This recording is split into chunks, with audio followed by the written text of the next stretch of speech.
नमस्कार दोस्तों, मैं राहुल स्टडी विद 87 से। हम लोग आज एक बहुत ही महत्वपूर्ण सीरीज प्रारंभ करेंगे, जिसमें आज का हमारा बहुत ही महत्वपूर्ण टॉपिक है अयोध्या में राम जन्मभूमि पर आधारित महत्वपूर्ण जानकारी। यह हमारी करंट अफेयर की सीरीज है। इसमें अयोध्या राम जन्मभूमि पर जो अभी सुप्रीम कोर्ट का फैसला आया है, यह सभी परीक्षाओं की दृष्टि से बहुत ही महत्वपूर्ण है। तो क्या रहे सुप्रीम कोर्ट एवं इलाहाबाद हाई कोर्ट के ऑर्डर? विवादित ढांचा बाबरी मस्जिद, अयोध्या राम मंदिर भूमि पूजन, निर्मोही अखाड़ा और सिया सुन्नी बोर्ड, इन सभी से संबंधित महत्वपूर्ण जानकारी आज हम इस श्रृंखला में देखेंगे। तो आइए देखते हैं पहला प्रश्न। अयोध्या राम जन्मभूमि पर आधारित सुप्रीम कोर्ट ने फैसला किस दिन सुनाया? तो बहुत ही महत्वपूर्ण दिन था। अयोध्या राम जन्मभूमि पर आधारित सुप्रीम कोर्ट ने अपना फैसला इस दिन सुनाया और यह दिन था 9 नवंबर 2019। अगला प्रश्न, राम जन्मभूमि पर आधारित सुप्रीम कोर्ट के फैसले में न्यायाधीशों की कितने सदस्यीय टीम शामिल रही? तो राम जन्मभूमि पर आधारित सुप्रीम कोर्ट का जो फैसला रहा है, जो मामला रहा है, उसमें 5 सदस्यीय न्यायाधीशों की टीम शामिल रही।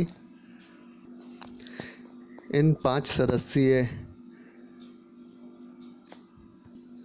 न्यायाधीशों की टीम में chief justice Ranjan Gogoi, S.A. Bobde, D.Y. Chandrachud, Ashok Bhushan एवं S. अब्दुल नज़ीर, ये सभी न्यायाधीश शामिल रहे।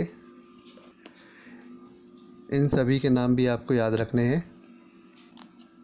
और इस फैसले के बाद ही चीफ जस्टिस रंजन गोगोई सेवानिवृत्त हो जाते हैं और उनकी जगह S.A. बोबड़े हमारे नए चीफ जस्टिस बनाए जाते हैं सुप्रीम कोर्ट के।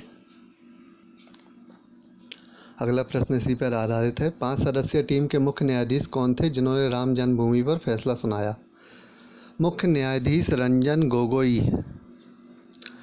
अगला प्रश्न, तत्कालीन मुख्य न्यायाधीश रंजन गोगोई सुप्रीम कोर्ट के कौन से मुख्य न्यायाधीश रहे हैं? यह भी प्रश्न पूछा जा सकता है। इस प्रकार के प्रश्न अक्सर पेपरों में देखने को मिलते हैं कि ये मुख्य न्यायाधीश कितने नंबर के रहे। तो 46वें मुख्य न्यायाधीश हैं हमारे सुप्रीम कोर्ट के मुख्य न्यायाधीश रंजन गोगोई, और जो अभी नए नियुक्त हुए हैं वे 47वें नंबर के हैं। देखते हैं अगला प्रश्न। 1885 में सर्वप्रथम फैजाबाद में केस दर्ज कराने वाले महंत रघुवर दास किस संगठन से थे? तो निर्मोही अखाड़े के महंत रघुवर दास ने ही 1885 में सर्वप्रथम फैजाबाद में केस दर्ज कराया था। बहुत ही महत्वपूर्ण जानकारी है। 1976 में पुरातत्व विभाग सर्वेक्षण द्वारा अयोध्या में खुदाई किसके नेतृत्व में कराई गई? जो 1976 में पुरातत्व विभाग सर्वेक्षण के द्वारा अयोध्या में खुदाई कराई गई, उसका नेतृत्व B.V. लाल ने किया।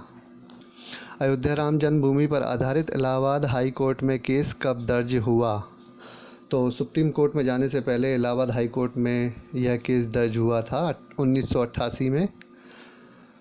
1988 में ही अयोध्या राम जन्मभूमि पर आधारित इलाहाबाद हाई कोर्ट में केस दर्ज हुआ था।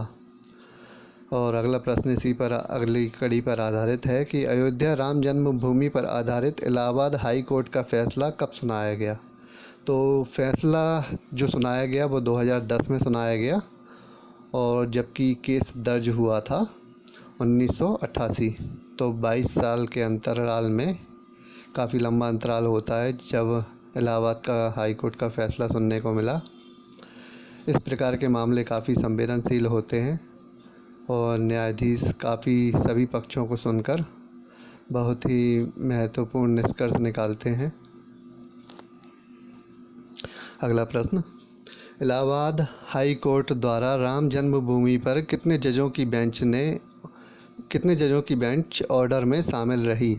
तो 3 जजों की बेंच थी, जबकि सुप्रीम कोर्ट में 5 जजों की बेंच थी और इलाहाबाद हाई कोर्ट में 3 जजों की बेंच। इलाहाबाद हाई कोर्ट के द्वारा 2010 में क्या फ़ैसला सुनाया गया? तो इलाहाबाद हाई कोर्ट के अनुसार जब राम जन्मभूमि पर 2010 में फैसला आया तो ज़मीन को 3 भागों में बांटा गया। एक ज़मीन मंदिर के नाम, मस्जिद के नाम और अन्य संस्था को, इस प्रकार तीनों भाग में ज़मीन को विभाजित किया गया था। परंतु फैसले से असंतुष्ट होकर सुप्रीम कोर्ट में याचिका दायर की गई। अगला प्रश्न, सुप्रीम कोर्ट द्वारा 2019 में सुनाए गए फैसले का मुख्य आधार क्या रहा? तो सुप्रीम कोर्ट द्वारा 2019 में सुनाए गए फैसले का जो मुख्य आधार था वह था भारतीय पुरातत्व सर्वेक्षण के द्वारा दिए गए सबूत।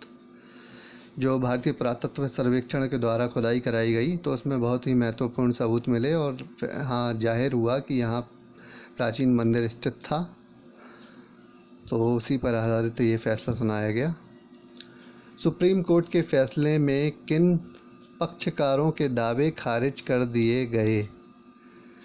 तो सुप्रीम कोर्ट का जो फैसला आया उसमें अयोध्या के मामले में राम जन्मभूमि के हित में फ़ैसला सुनाया गया और जिन पक्षकारों के दावे खारिज हुए हैं वे निर्मोही अखाड़ा और सिया बोर्ड, इनके दावे को खारिज कर दिया गया कोर्ट के द्वारा। इनकी दलीलें कुछ विशेष असर नहीं कर पाई। अगला प्रश्न है हमारा अंतिम प्रश्न, सुप्रीम कोर्ट द्वारा बाबरी मस्जिद के निर्माण के लिए सुन्नी बोर्ड को कितने एकड़ अलग से ज़मीन दी गई? तो सुप्रीम कोर्ट के द्वारा बाबरी मस्जिद के निर्माण के लिए सुन्नी बोर्ड को 5 एकड़ ज़मीन दी गई है। और आप लोगों को मालूम होगा कि अभी कोरोना महामारी के दौरान जो ट्रस्ट गठित हुआ था और इस ट्रस्ट के माध्यम से ही ज़मीन का आज भूमि पूजन होने वाला है। भूमि पूजन के लिए आज 5 अगस्त की तारीख तय की गई है। तो यहाँ विशेष संतों का जो जमावड़ा होगा उनके तत्वाधान में ही भूमि पूजन किया जाएगा। तो ये थी हमारी महत्वपूर्ण अपडेट, जिस विषय में आप सभी को पता होना चाहिए क्योंकि सभी परीक्षाओं की दृष्टि से यह टॉपिक बहुत ही महत्वपूर्ण है। इस समय उत्तर प्रदेश में भाजपा की सरकार है और भाजपा सरकार और हिंदुओं के पक्ष में जो सुप्रीम कोर्ट का फ़ैसला आया था इस पर प्रश्न ज़रूर परीक्षाओं में देखने के लिए मिलेगा। तो इस प्रश्नों की श्रृंखला में मैंने आपको बहुत ही महत्वपूर्ण जानकारी दी, जिसमें हमने 1885 से लेकर पहली बार जब केस दर्ज हुआ और Allahabad high court, supreme court, इनसे संबंधित सभी जानकारी मैंने आपको दी। सुप्रीम कोर्ट का जो फ़ैसला है वो 1045 पन्नों पर लिखा गया था और इसकी सुनवाई लगातार 40 दिन हुई थी। 40 दिन लगातार सुनवाई के बाद यह फ़ैसला दिया गया। तो इस तरह की जानकारी पाने के लिए देखते रहिए स्टडी विद 87। मैं राहुल। हम इस चैनल पर करंट अफेयर की क्लास भी जल्द चालू करने वाले हैं। अगर वीडियो आपको पसंद आती है तो लाइक शेयर ज़रूर करें और चैनल को सब्सक्राइब भी कर लें। धन्यवाद।